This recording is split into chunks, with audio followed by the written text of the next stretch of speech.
இன்னைக்கு half Eli 2023 முடிஞ்சதுக்கப்புறம் இருக்கிற ஹார்ஷ் ரியாலிட்டி என்ன? நமக்கு இனிமே தான் ஸ்க்ராட்சில் இருந்து படிக்க போகிறோம் ஆக்சுவலாக பப்ளிக்கு அப்படின்றது ரொம்ப தெள்ள தெளிவாக நம்ம எல்லாருக்குமே புரிஞ்சிருக்கும் இல்லையா? அஃப்கோர்ஸ் நம்மளை சுற்றி இருக்கிற எல்லாருக்கும், ஓகே, ஈவன் நம்ம அப்பா அம்மா கூட நம்ம மேலே பயங்கரமாக பெரிய பெரிய பெரிய எக்ஸ்பெக்டேஷன்ஸ் வச்சுருக்காங்க. அண்ட் அப்படி அவங்க நம்ம மேலே எக்ஸ்பெக்டேஷன் வைக்கிறதுல எந்த தப்புமே கிடையாது. டீச்சர்ஸ் எக்ஸ்பெக்டேஷன் இருக்குது, பிரின்ஸிபலோடைய எக்ஸ்பெக்டேஷன் இருக்குது, ரிலேட்டிவ்ஸ் இருக்காங்க, ஃப்ரெண்ட்ஸ் இருக்காங்க, நம்மளை சுற்றி இருக்கிற எல்லாருமே நம்ம சூப்பராக மார்க் எடுக்கணுன்றதை எக்ஸ்பெக்ட் பண்ணிட்டு தான் இருக்காங்க. இது எல்லாத்தையும் எப்படி ஓவர் கம் பண்ணுறது? இப்போ தான் நம்ம ஹாஃப்வேலியில் ரியலைஸ் பண்ணுறோம், நம்ம பேசிக்லேயே ஸ்ட்ராங்காக இல்லை, நம்ம ஸ்க்ராட்சில் இருந்து இனிமேல் தான் படிக்க ஆரம்பிக்கணும். ஆனால் இப்போ படிக்க ஆரம்பித்தா நான் எப்படி மார்க் எடுக்கிறது பயமாக இருக்குல்ல? நான் உங்களுக்கு பக்காவாக ஒரு பிளான் சொல்கிறேன், சரியா? இந்த பிளானை என் கூட சேர்ந்து, தனியாக வேண்டாம், என் கூட சேர்ந்து நீங்கள் படிங்க, சரியா? என்ன பிளான்? ஆரம்பிக்கலாமா? இப்போ உங்கள் எல்லாருக்கும் அடுத்த 10 நாள் ஒரு பவுண்டி, ஒரு டாஸ்க். நீங்கள் கிளாஸ் 11ஆக இருங்க, கிளாஸ் 12ஆக இருங்க, உங்கள் எல்லாருக்கும் ஒரு particular schedule. Next 2 months, okay, உங்கள் எல்லாருக்கும் என்ன இருக்குது? ஒரு பவுண்டி இருக்குது, சூப்பராக ஒரு ஷெடியூல் இருக்குது. ஸோ இப்போ உங்களுக்கு நான் ஒரு டாஸ்க்கு தரேன். இந்த டாஸ்க்கை கம்ப்ளீட் பண்ணுறவங்களுக்கு பப்ளிக் எக்ஸாமில் கண்டிப்பாக லைஃப் டைம் செட்டில்மெண்ட் இருக்க போகுது, சரியா? ஸோ முதல்ல ஒரு 2 ஸ்டெப்பு, ஒரு சில விஷயங்களுக்கு இனிமேல் நீங்கள் நோ சொல்லணும் இந்த நியூ இயர்லேருந்து. என்னென்ன?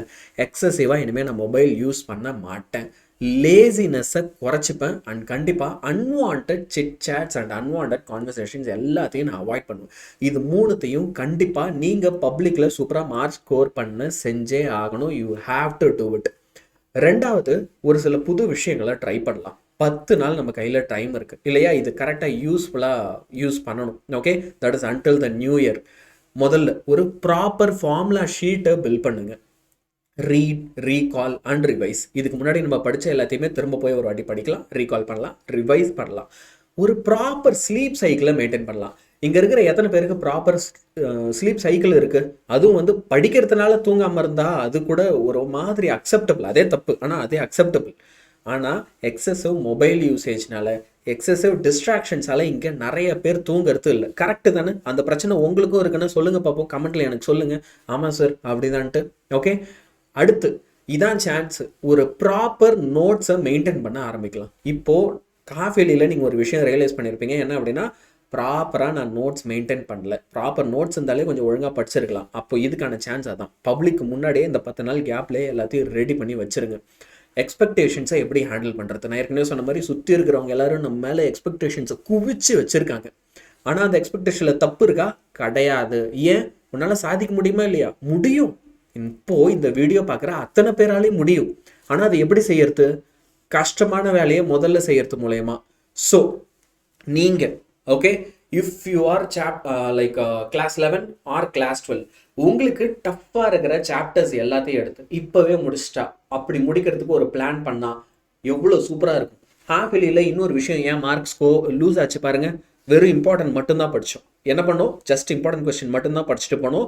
அந்த இம்பார்ட்டண்ட்டும் நாங்கள் ஒரு இம்பார்ட்டன்ட் சொன்னால் அந்த இம்பார்ட்டண்ட்டில் இன்னும் ஸ்பெசிஃபிக்காக நீங்கள் கொஞ்சம் இம்பார்ட்டன்ட் படிச்சிருப்பீங்க. கண்டிப்பாக நான் A to Z கொடுத்த எல்லா கொஸ்டினையும் எல்லாரும் படிச்சிங்கன்னு சொல்லுங்கள் பார்ப்போம். இருக்காது. அதுலேயும் ஒரு சில கொஸ்டினை மிஸ் பண்ணியிருப்போம். அப்போ மார்க் லூஸ் ஆக கண்டிப்பாக நடக்கும் தான். இம்பார்ட்டன்ட் கொஸ்டின் உங்களை ஒரு 80, 85 எடுத்துகிட்டு போவோம், 100லாம் வராது. அப்போ அந்த 100 எப்படி எடுக்க வைக்கலாம்? எல்லாத்தையும் படிக்கிறது மூலயமா. எப்போ படிக்கலாம்? எப்படி படிக்கலாம்? கிளியராக ஒரு ஷெடியூல். ஒவ்வொரு நாளும் ஒரு சாப்டரில் நீங்கள் எத்தனை கொஸ்டின் படிக்கணும்? டே 1லேருந்து இன்னைக்கு டிசம்பர் 23, இன்னையிலேருந்து ஒவ்வொரு நாளும் நீங்கள் 10 கொஸ்டின் படிங்க, 13 கொஸ்டின் படிங்க. ஒரு நாள் கூட உங்களுக்கு 15 கொஸ்டின் மேலே, நான் 213 மார்க்ஸ் பற்றி பேசுகிறேன், 15 கொஸ்டின் மேலே நீங்கள் படிக்க வேணாம். 1 மணி நேரம் உங்களால் ஸ்பெண்ட் பண்ண முடியாதா? முடியும்ல. எவ்வளவோ செய்கிறோம். எவ்வளோ நேரம் மொபைல் யூஸ் பண்ணுறோம்? 3 மணி நேரம் மொபைல் அசால்ட்டாக யூஸ் பண்ணுறோம். ஒரு மூவி 2.5 மணி நேரம் அசால்ட்டாக பார்க்குறோம். 1 மணி நேரம் 10 கொஸ்டின் படிக்க முடியாதா? முடியணும், ஓகே? ஸோ நெக்ஸ்ட் 10 days ஒவ்வொரு நாளும் நீங்கள் எந்த சாப்டர்ல இருந்து எந்தெந்த புக் பேக் நம்பரில் இருக்க 2 and 3 மார்க்கை படிக்கணும்னு தெளிவாக கொடுத்துருக்கேன். ஸோ 12th ஸ்டாண்டர்ட் பசங்களா எல்லாத்தையும் தெளிவாக நச்சுன்னு முடிக்கிறீங்க. அதில் ஒரு டிக் பாக்ஸை போட்டுக்கிட்டே வரீங்க, ஃபுல்லாக முடிச்சுட்டு வரீங்க, ஓகே? Jan 2 வரைக்கும் நான் உங்களுக்கு ஒரு ஷெடியூல் கொடுத்துருக்கேன். பக்காவாக இதை முடிக்கிறீங்க. கிளாஸ் 11 உங்களுக்கும் நீங்கள் என்ன சாப்டர் படிக்கணும், என்ன கொஸ்டின் நம்பர் பார்க்கணும், தெளிவாக உங்களுக்கு ஷெடியூல் இருக்குது. இது எல்லாத்தையும் உட்காந்து அழகாக தெளிவாக எனக்காக படிச்சு முடிங்க, உங்கள் அப்பா அம்மாக்காக படிச்சு முடிங்க. உங்களை சுற்றி இத்தனை வருஷமாக உங்களுக்காக கஷ்டப்பட்ட சாக்ரிஃபைசஸ் பண்ணவங்களுக்காக இதை செய்யுங்க. நீங்கள் செஞ்சு தான் ஆகணும். சரியா? அடுத்து ப்ராப்ளம் சால்விங் தான் உங்கள் தலைவலியே. ஈவன் இந்த ஹாஃப் இயர்லியில் யோசிச்சு பார்த்தீங்கன்னா, ஒரு 2 ப்ராப்ளமாக கேட்குறத 3ஆக மாற்றி கேட்டாங்கன்னா பயம் வந்து போகுது. 5 மார்க்கில் ப்ராப்ளம் வந்ததுன்னா பயம் வந்து போகுது. ப்ராக்டிஸே பண்ணல. இந்த 10 நாளில் ப்ராப்ளம் ப்ராக்டிஸ் எல்லாம் பண்ணுறதுக்கு ஆரம்பிங்க. நான் லைவ் செஷன்ஸ் வரேன். நான் லைவ் செஷன்ஸ் வந்து உங்களுக்கு ஹெல்ப் பண்ணுறேன். லைவில் வந்து நான் சொல்லித்தரேன். தயவு செஞ்சு என்னுடைய கிளாஸஸை லைவாக வந்து என் கூட இன்ட்ராக்ட் பண்ணி பாருங்கள். இந்த ஒரு சின்ன பழக்கத்தை வளர்த்துக்கோங்க. சரியா? இது எல்லாத்தையும் முடிச்சிட்டிங்கன்னா ஜனவரி 2ஆம் தேதி உங்களுக்கு என்ன பிடிச்சிருக்கோ, எனக்கு ஐஸ்கிரீம் பிடிக்கும். சரியா? உங்களுக்கு என்ன பிடிச்சிருக்கு சாப்பாடு அப்படின்றதையும் வேணால் கமெண்ட் பண்ணுங்கள், தெரிஞ்சுக்கிறேன்.